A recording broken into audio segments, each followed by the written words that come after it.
differentiates it from other religions? What was it that attracted you to that particular religion? Well, there's really only one central belief, and that's that there is that of God in every person. We're not held together by a common belief, but rather by common application of beliefs. There's Christian Quakers, and Jewish Quakers, and atheist Quakers, and Buddhist Quakers. So it's not a common belief that is our binding force. What I get a sense of as a community. Community seems to be your central theme. How would you describe it? What binds all that together? Because obviously those religions also believe in a central. Right. We've, over the centuries, evolved certain what we call faith and practices that are not necessarily you will do this, but here's what people have done. So they get simplified sometimes into what we call the testimonies, which are simplicity, peace, integrity, community, and equality. And those play out in different communities in different ways, but they lead to things like our peace testimony, where you see most Quakers agree that they will not take up arms, or some of the equality testimony played out in our historical actions to try and abolish slavery and things like that. Community is a big one for most Quakers these days. A lot of Quakers in the early centuries, when they were highly persecuted, had a very strong sense of community that carried them through a lot of imprisonment and things like that. So it's more how we acted out our faith that holds us together. It comes back to that basic understanding of that of God in everyone, that seeing God as a unifying principle and a consistent principle, it means that what is in one person, if they're really honest with themselves, is not dissimilar from what is in another person. And so once we reach that common area, then that is where we find the unity and the agreement to go forward. And that is really what our true community is based on. Somebody used the image of human beings being like fingers on a hand, that really we are bound together by that of God within us. And you were asking about the other religions. There is this sense of competitiveness, of wanting to be better and getting it right, and that everybody else is wrong. And once you understand that unifying principle, and that the basis is that truth within us unifies us, then that falls away, because we come to the same conclusions as do many of the world religions if you go back to their real core. They're not that different. It's just the expressions of them that then become an outward focus instead of an inward focus. How would you describe that force, the force of God? I know it's a personal, probably a personal thing, but is there the way that the Quaker belief system approaches it? Well, I think one way that we've always described it as the inner light. That is, each of us has within us that of God, and it's felt and sensed as a light that shows us which is the correct thing to do, what is the honorable thing to do. And we try to base our actions on that feeling. For example, you were talking about the discordance in the world. Why is there suffering in the world? Well, I remember philosophers years ago used to say that this is proof that God doesn't exist, or at least God isn't omnipotent. But to me, suffering is the proof that God does exist, because suffering is a way that God tries to work through us. Suffering and discordance is what we are to respond to in the world. Our purpose here. The world was created from God, and our purpose is to bring it back to God through expressing the love of God. So how do you access that light? How do you access that light and and nurture it. And when you're caught in that moment where you're between the right thing and the wrong thing, for lack of a better term, how do you find that clear path? I think one of the things that we're getting at when we talk about accessing the light of God or the experience of God is what we're talking about in Quaker worship. So Quaker worship is quite an unusual kind of religious practice. It looks like meditation, but it's slightly different. I mean, there are many people in a meditative state, but it's a listening kind of state. It's a waiting on God, is the traditional terms from the old Quakers. So what you're doing is you're coming together, centering down is the terms we use. You're trying to get to that spot where your prayer is not about, today, God, I'd like you to do me a favor. It's really about what is it that God has to say to me, or how, if you're a secular Quaker and there are secular Quakers, what is it that I'm needing to hear? And that silence is actually quite it's a palpable thing. Quaker meetings, a lot of times, they're not utterly silent. There are people who will stand up and give ministry into the meeting. So what they're doing is they're getting a strong sense that they have something to say. And often, it's actually quite miraculous how often, somebody will speak to something that you knew you had to deal with, or you're not able to deal with, and they've given you a sense of it. And sometimes those meetings they call them covered meetings. There's a sense that we've really, we're not sitting by ourselves, but we're really, really experiencing each other in that, and God is very present. And so the process of Quaker spirituality is one of listening, really. And then the discernment process is carried forward, not just in the meeting for worship, but in how we do business, hopefully how we interact with the world. So it's kind of a hard thing to describe because it's quiet, but it's actually, the longer and the more immersed you get into it, it's all pervasive in how you live. Sometimes also that still small voice within us will tell us something that we'd much rather not hear.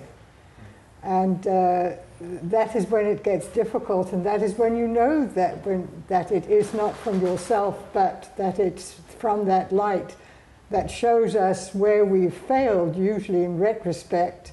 And you get to sort of recognize it's a bit like a certain wavelength on the radio, that you recognize the feeling that comes with it, because ours is a very experiential faith. It goes with how it feels. You have a sense of when it's right and when it's wrong. And that still small voice, as I say, if it tells you something that you think, I'd rather not hear that, then you know, well, you better sort of think about it and work on it. And sometimes over the years one gets to the stage of seeing an occasion coming up that you think, oh boy, I have to watch out now because this is where I fall into the traps. Just stick with, and you then stay sort of anchored inside yourself. Often it doesn't, but that's what we try to achieve, because that's when we reach that unified whole that we're part of. How would you describe the force, what love is? First, I would like to clarify perhaps a misconception that might have arisen from a phrase that Mavis used a few minutes ago when she said secular Quakers. It isn't a matter of either or. Either you believe in God or you don't. Right from the beginning of monotheism, from the time of Abraham, there's been two competing concepts of God. There's the philosopher's God, which is the God out there, the supreme being of the universe, who lives in eternity and rarely, if ever, interferes except by incarnating as somebody like Jesus.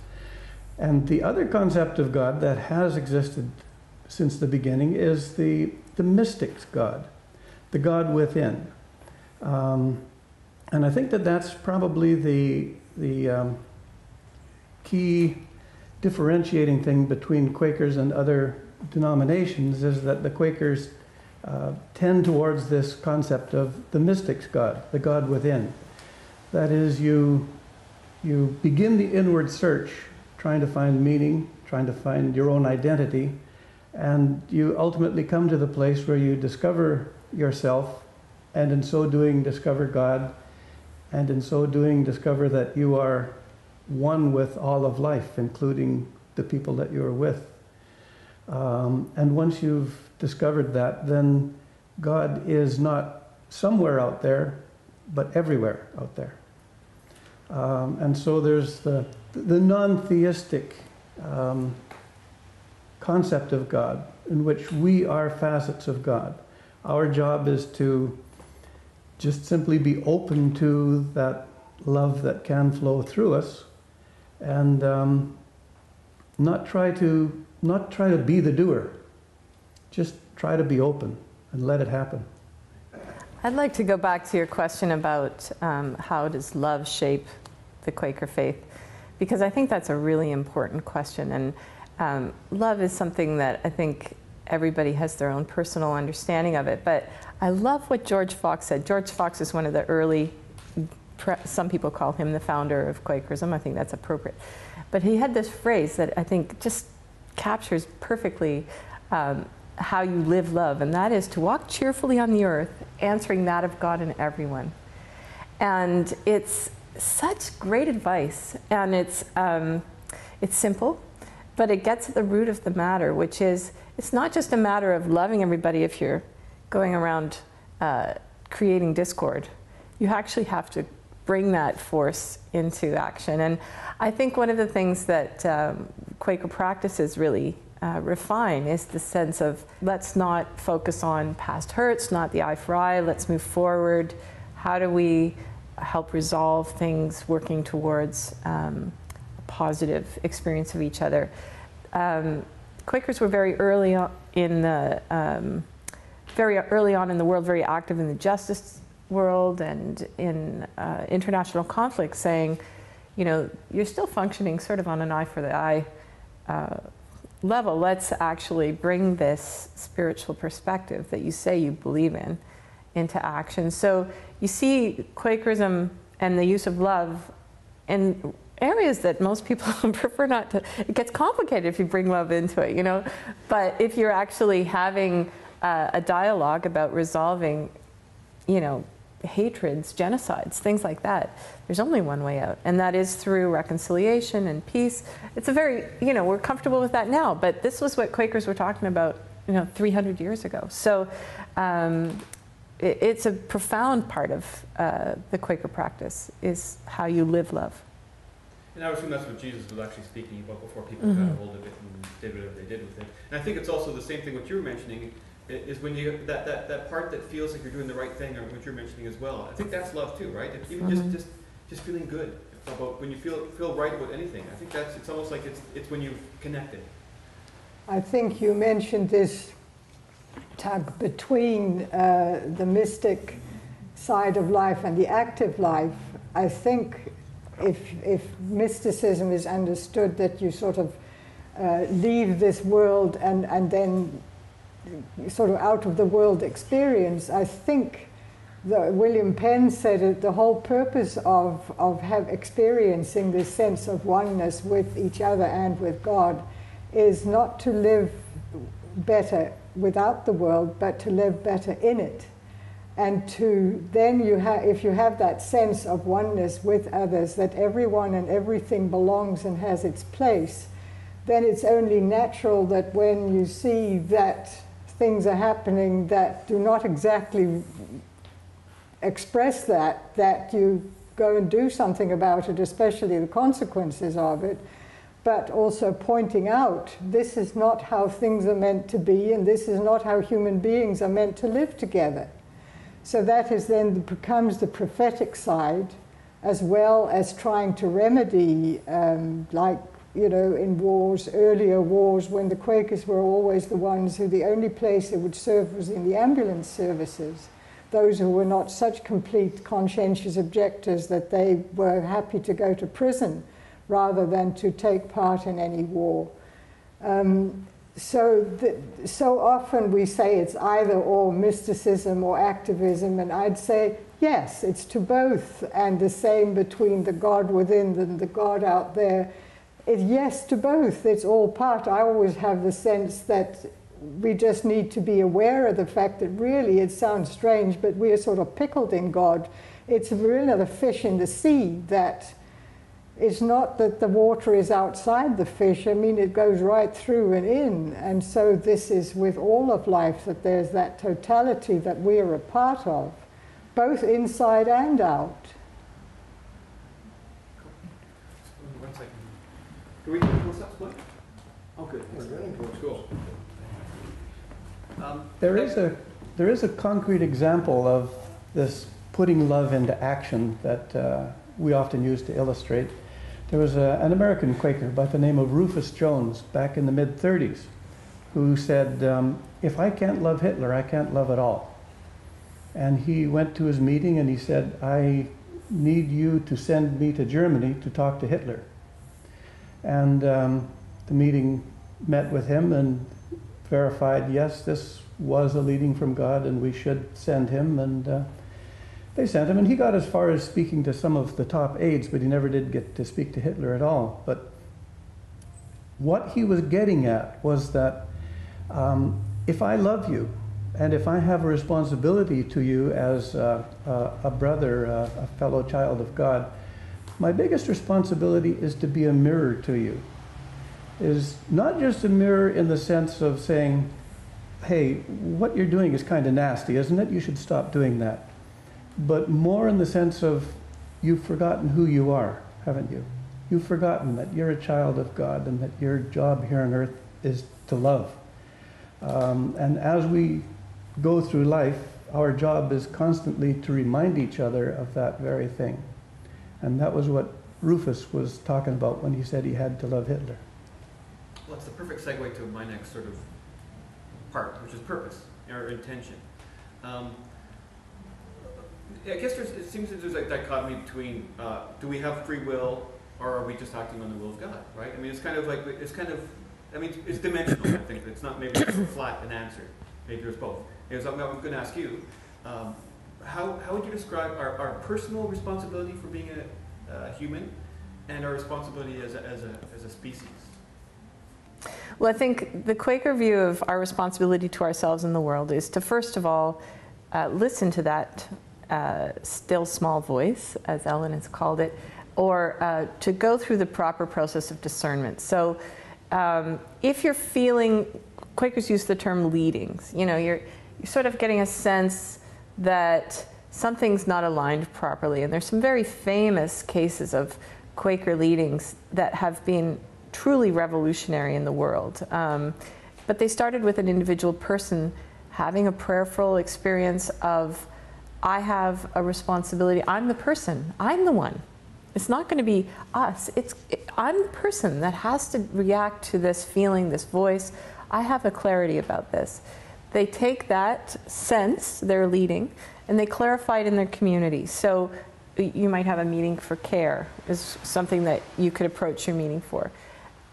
That's not somebody giving you advice. It's to amplify that voice, for you to start. They can ask questions. They can start giving a body to this small thought. So, and then you would take it further, and there's different levels of meetings in Quaker, the Quaker body. So, for example, I won't give my own personal examples because I think they're less interesting than John Woolman, who is sometimes called the Quaker saint. He was an American friend who was at a very fraught time in the area of New England, I believe. And he he was a fairly prosperous young man. He had the capacity to become very rich. Most of his family's peer groups were slaveholders in that time. And he had a very clear sense that this was not okay. So he went further and he said, not only is it not okay for us to not hold slaves, but it's not okay for us to use stuff that was made by slaves, because that's not a fair economy. And so he stopped wearing dyed clothing, and he started wearing homespun, and he started doing all sorts of things. He took the level of consistency, internal consistency, to an extreme, but he also did it in a gentle way in his community. So he would go and have meetings with people where he would ask them about their experience, and did they see a way that they could maybe continue to hold their values, that all people are that have that of God. Could they continue to have consistency with that belief and hold slaves? And of course, many of them said, no, it's not consistent, but there's no other way to do it. And he said, well, there is other ways to do it. You just have to make changes. So I think that kind of individual voice going out into the community and creating change is the Quaker way.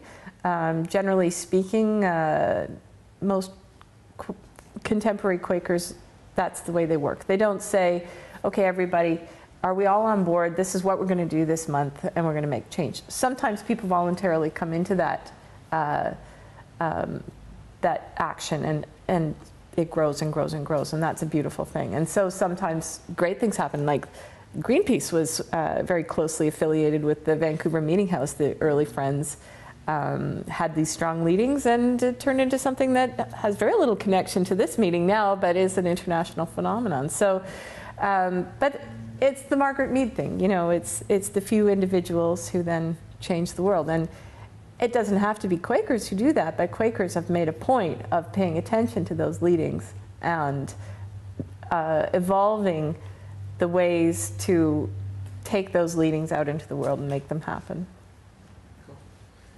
I think often it depends too, you know, each of us are given different gifts and are put in different situations, and when in a certain situation a call comes again from within that this is a place where I need to act, then it's again half the time, you know, you feel like Moses, who, me?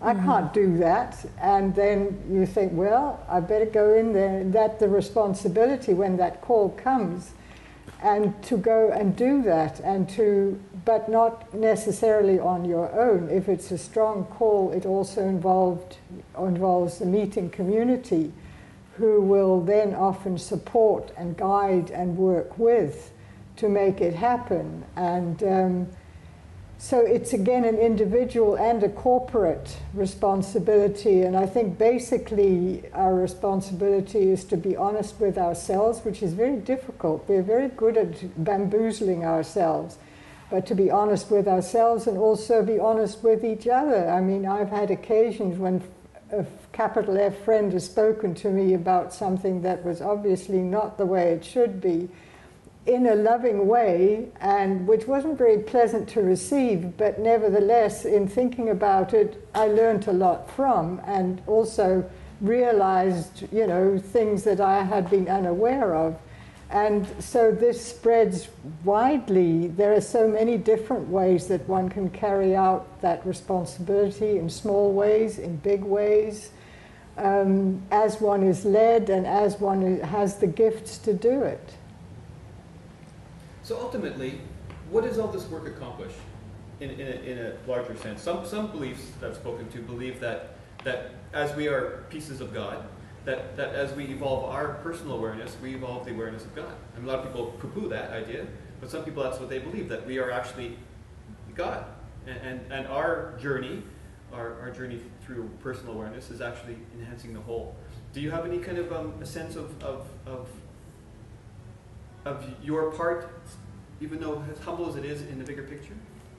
Through all this work, all this self-examination?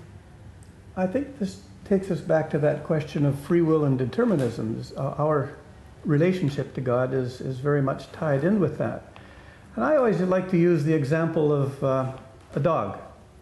I'm your pet dog, and you're taking me for a walk down the alley.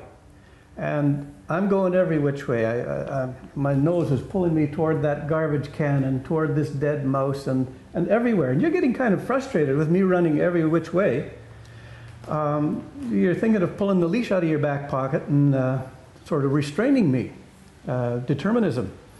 Well, our mind is pretty much the same as that dog. We are pulled every which way. We're controlled by Hollywood, by Madison Avenue, by our peers, We're constantly being controlled until such time as we begin the inward journey to discover what's at the core of my being. And it's only after I've discovered my true identity that I've discovered my true will.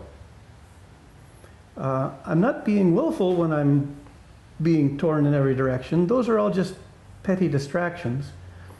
But then once I've discovered that of God within me, discovered myself at the very core, then I realize that my will is the same as God's will. My will is that love should flow through me, and that everything else is just a distraction.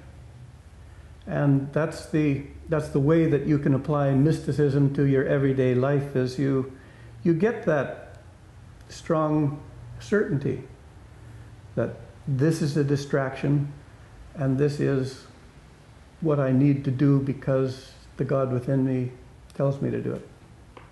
I think it's also a matter of, oh dear, now I'm having a senior moment. It's a matter of choice, because it's that echo all through the Old Testament of, I set before you today the choice between death and life. Choose life. When the call comes, when the instructions from within come, we have the choice if we can follow and obey, or we can just say, I didn't hear that, I don't want to hear that, and I'm not going to do it. Goodbye, kind of thing.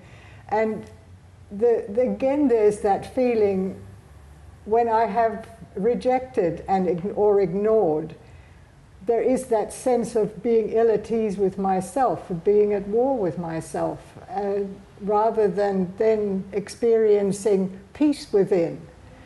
And people looking for inner peace and not realizing that when that is lost, it's because we have not followed that. And so we have the choice. It's again both and. It's that you can't really say it's either or, that within that will of God there is the free will to choose, and yet that choice in the end, it becomes destructive if you make the wrong one. And often other people then suffer the fallout of those wrong choices. And so again, when Jesus says, the fruits of the Spirit, by the fruits will you know it, the outcome will show. If the outcome is conflict, if the outcome is really negative, then again, if you're honest with myself, if I'm honest with myself, I know, oops, that was why. And to know that I'm better off for following the instructions. Well, I was just going to go back to your original question, which was, is it sort of a two-way relationship where by being impacted by your relationship with God, are you impacting God? And I think, I guess I'm a little less, I've moved far away from my traditional Christian upbringing, but I do have a sense that our experience of God shapes God as well. And one of the things that Quakers did differently was they said that early Friends were very much Christian. That was their language, that was their book. And the book that the Bible that they read, they said, it is not about the God of the Bible, it's the Spirit that you bring to reading the Bible that brings the God of the Bible to you. That the Bible, the biblical experience is one that you have to bring God to it. You have to bring your own spiritual preparedness. You have to read it in the Spirit that it was written. And that then, over the centuries, has evolved to the point now where we have a sense that there's not just one word of God, there's a continuing revelation of God. So we bring new insights to things. We have the capacity to take what the Bible can say to us and also incorporate the new knowledge of the world, for example, science and things like that. And there's many, many great Quaker scientists that that saw God in their science, you know, that motivated them to do great science. So that idea of shaping the religion is been there from the beginning, and I think it's part of the reason why you have Quakers coming to a traditional Christian practice and yet not being Christian. They're saying, well, it's a big enough thing. You can have continuing revelation where you can take the knowledge of your Buddhist teachings or whatever it is and bring it to give light to what Quakerism is. So I think that's part of how the shaping goes both ways. So if God is all, what is this opposing force? What is that force that keeps us separate? I don't know if that animals are separate. I don't know that plants are separate from they don't have to struggle with opposing forces. Do you have a concept of what that opposing force is and the purpose of that force is in our lives? Well, we speak of the light as being at the center of life, and the light as the substance which we get our life from. The opposing force is darkness. Evil can be thought of in the same way that a shadow is thought of. A shadow is the absence of light, and you deal with it by bringing light. Likewise, evil is dealt with not by resisting it, but by bringing love. Evil is the absence of love. If you do or say something to me that I can in no way interpret as being an act of love or a loving statement, then I have to see that as being coming from an absence or a lack of love. I have to see it as essentially a call for help. And so the appropriate response is love. And so, yes, evil exists, the dark side exists, but we just give it life by talking about it as though it's a thing that has reality in itself. We have to accept it as being just simply an absence of love. I think it's also evil. I see it as a sense of wrong seeing, in that we only see our separate selves, the ego within us that wants to maintain that separate identity, and you can say that of a religion as a separate identity, and to only look then for one's own self-preservation and gain, and having lost sight of the fact that we are one, and that separateness. I'm Dutch, and there's a poem in Holland, a Dutch poem, and the poet writes, "I'm separated from you by my own eyes." We have that illusion of separateness. And in the meeting for worship, as Mavis described, you lose that sense. You have the sense that the empty space supposedly between us is not empty space, and that there is communication beyond words within that empty space. And I have heard of people who come into meeting for worship late who felt as if they were bouncing off something solid. And I see it that we're all set like those old key rings with bugs set in plexiglass, that we then suddenly experience that we're all part of that one whole. And that is then what turns away from you. Once you've got that sense of the oneness, then it's very much harder to keep on maintaining this sense, I'm just me and everybody else can go hang, and I'm all right, Jack. And that is to me evil, this sense of separateness and only wanting for oneself. How would you describe what takes place during your meetings? Like, what is actually being experienced? Like, what does it do for the individual? What are you making happen? Well, this is the question. I think your question about what do you experience, you're going to have 3 different answers to this one, because everybody is very different in this. I think that I'll describe the logistics of the meeting. So there's no minister, there's no leader who says, this is what we're going to think about today. There's no guided meditation or anything like that. People come in, and the first person to sit begins the meeting. The meeting is silent worship here. This is an unprogrammed Quaker meeting. There are programmed Quaker meetings. So they come in, people come into the silence, hopefully on time, and you try and really purge yourself. I try and really purge myself of the thoughts that I'm processing all the time. It's very hard. It's taken me probably a decade to get good at centering down. And then you get into that expectant state that something is ready, sometimes something very clear comes to me that I really feel compelled to share with the group. And so I'll stand up and I'll give that ministry. But the better and better I get at centering, the less and less likely that is to happen.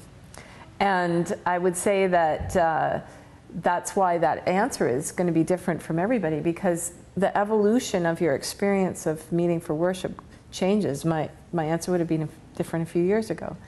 And hopefully it'll be different again in another decade. But what I find is that the centering that's going on with me is going on all around the meeting.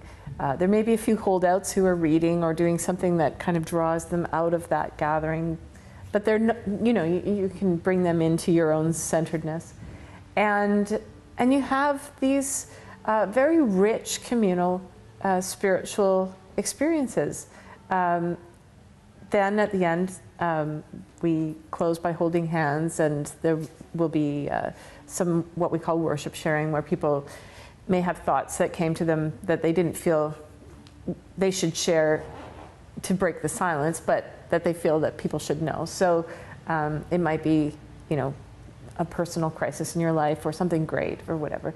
And then there's introductions. But that silent experience, that silent unity, it doesn't happen all the time. Sometimes meetings are just too broken up, but when it really gathers, you can feel it. It's palpable. It's an amazing experience. I would agree with Mavis that it probably takes 10 years to really learn how to settle down. For much of my first few years in Quakers, I cheated a little bit, and the first 10 or 15 minutes might have been spent doing transcendental meditation to just kind of settle down. But ultimately, the idea is to get beyond thought. You never get to the point where there are no thoughts in your mind, but you get to the point where thoughts aren't disturbing you, where you're not entertaining thoughts. As you get to that place beyond thought, you're entering the present. You have to enter the present in order to enter the presence. So you've got to let go of everything past and everything future. Let go of all of those thoughts.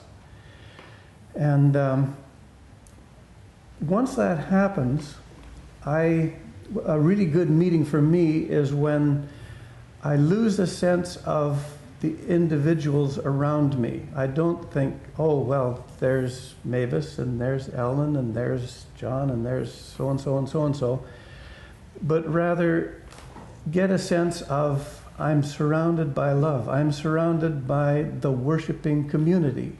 I am a part of a community that exists right now in many places throughout the world, and has existed at many times in the past and will exist many times in the future. That all of the individuality just kind of dissolves into this community of love. And that's when the meeting for worship is really good for me. For myself, I always feel when I settle down, it's a bit like taking off one's armor, one's coat, one's carapace, one's outward tough skin, to really be open to that which is all around and in our midst, and to what each one brings into the meeting for worship. it's almost like, I've often likened it to baking bread. We all come with our ingredients, and then the Spirit makes it rise and it bakes, and then it feeds us. I come away feeling at peace. I come away, sometimes when I've come in here all knotted up, I find that the knots have undone themselves, or rather I haven't undone them, but that presence in the midst has undone them. I have received guidance sometimes on how to proceed. Someone else has sometimes spoken to just something I needed to hear that will help me over a hump. There is it's an sometimes indefinable sense of inner well-being. I can remember when we lived in Ontario, I was quite a long way from the meeting house, and on the way in I would think to myself, especially when it was snowing, I think, what am I doing this for? And I sort of drive in, and then driving home I think, I know what I'm doing this for, but it's very hard to put into words. It sort of anchors me, it grounds me, it sets me back into life more stable. That's the best way I can describe it. Cool. Thank you.